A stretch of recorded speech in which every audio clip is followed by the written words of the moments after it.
Hi, I'm John Rogers, and this is the Financial Independence Podcast.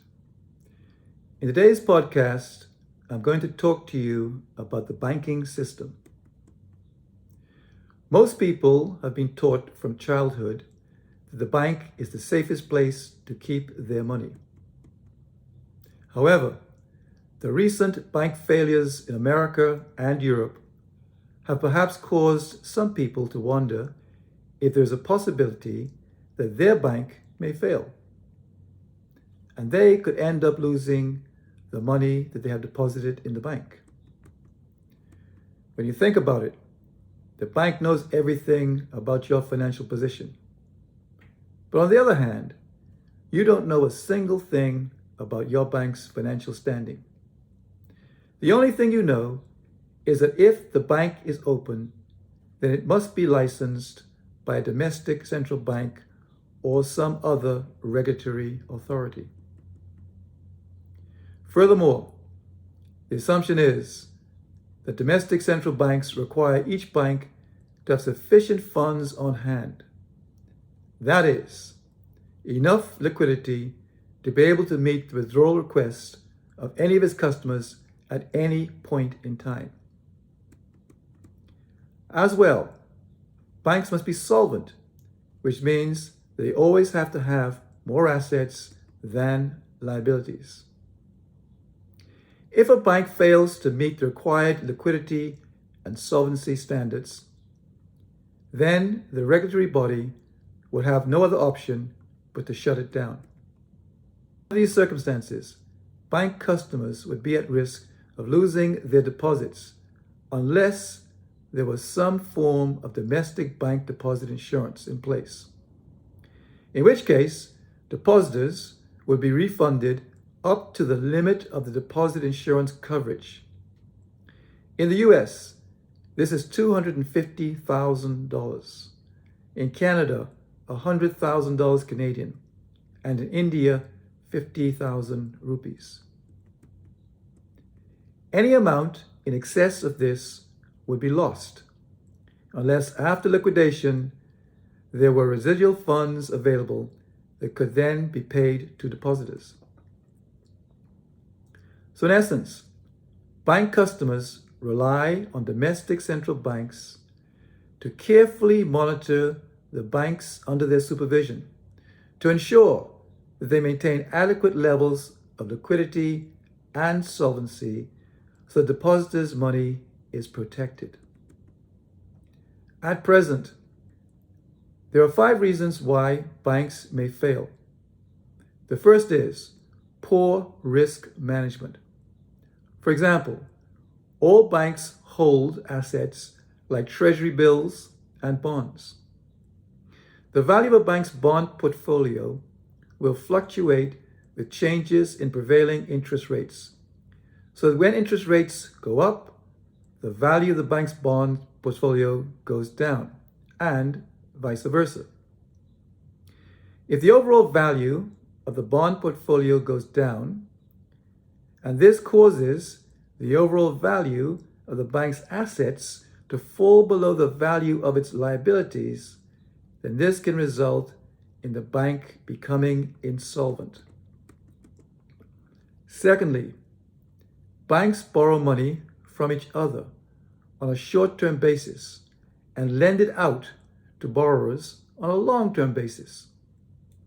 By doing this, banks make money on the spread. That is, the difference between the interest that they have to pay for the borrowed monies and the interest payments they receive from lending money out at a higher rate of interest. If for any reason the cost of borrowing exceeds the cost of lending, then the bank will lose money and run the risk of failure. Sometimes either equity shareholders or the management of a bank engage in fraudulent activities that can result in financial losses that might put the bank in financial jeopardy. This can also result in bank failures. If the economy goes into a recession, and bank customers are unable to repay outstanding loans to the bank, then this can be problematic because these loans are an important part of the bank's asset base, and thus any decrease in the value of these assets relative to the bank's liabilities could cause the bank to become insolvent. Poor supervision at the level of the central bank or the bank management itself can result in bank failures. Lastly, and most importantly, any breakdown in the systemic global banking system, as occurred in 2008 and is currently happening now, can result in bank failures on a global basis. The mechanism of how this works will be addressed in a separate podcast. Even though you now know all of the reasons why a bank may fail, you still don't know if your bank is at risk because you have no access to the bank's balance sheet and thus must rely on bank regulators to warn you if your bank is in trouble. But how often have you ever heard of a regulatory body warning you that any bank is in jeopardy? I can't think of one single occasion when I've heard a central bank warn the public about any of its licensees being in trouble. The reason for this is that the central bank wears two hats. One that is supposed to protect the public, and the other that protects the banks. If a bank runs into trouble and the central bank makes this public knowledge, then this could result in a run on the bank. That is, depositors will be inclined en masse to withdraw their deposits from the bank, which could rapidly cause the bank to become illiquid. The fact of the matter is that the only time you hear about any bank insolvency is after the central bank has already declared a bank insolvent and moved in to put the bank into a forced liquidation. Of course, by this time, it's too late for depositors to take any preemptive action to protect their deposits, and consequently, any deposits over the deposit insurance limit would be lost. So my take-home points are: keep your money in a domestically important bank. A domestically, systemically important bank is a bank that could disrupt the domestic economy should it fail. These types of banks are less likely to fail because the central bank would take whatever steps necessary to prevent this from happening. And this is the reason why your money would be better protected. If you want to keep your money in a non-domestically systemically important bank, then never keep more than the amount insured by the Domestic Deposit Insurance Corporation. In some countries, like America, a bank customer can have deposits in multiple banks, and each account is covered by deposit insurance. However, in other countries, it's only the total of the aggregate amount in each account that is covered by the deposit insurance. If the yield on government treasury bills is greater than the interest paid on bank deposits net of any bank service fees, then buy government treasury bills. Alternatively, put your money in a money market fund, as the returns on these funds are related to the yield on government treasuries.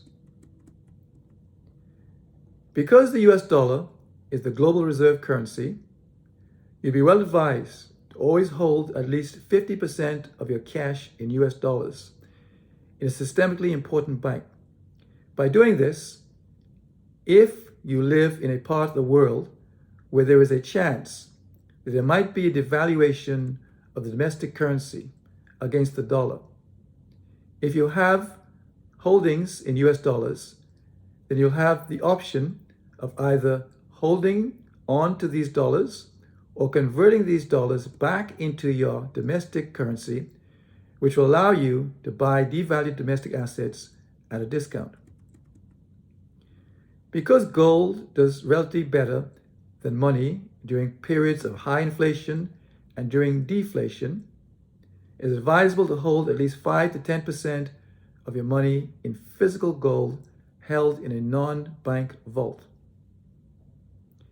You can consider holding 5% of your cash in digital assets. Although the price of these assets can be volatile, as long as the price movement of the digital asset is not 100% correlated with other assets in your portfolio, you'll be ahead of the game.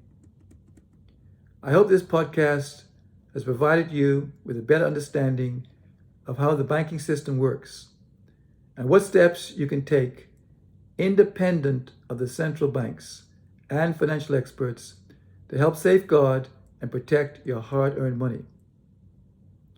So thanks for listening to this podcast. If you're interested in gaining more knowledge so that you can become financially more independent, then feel free to subscribe to this podcast.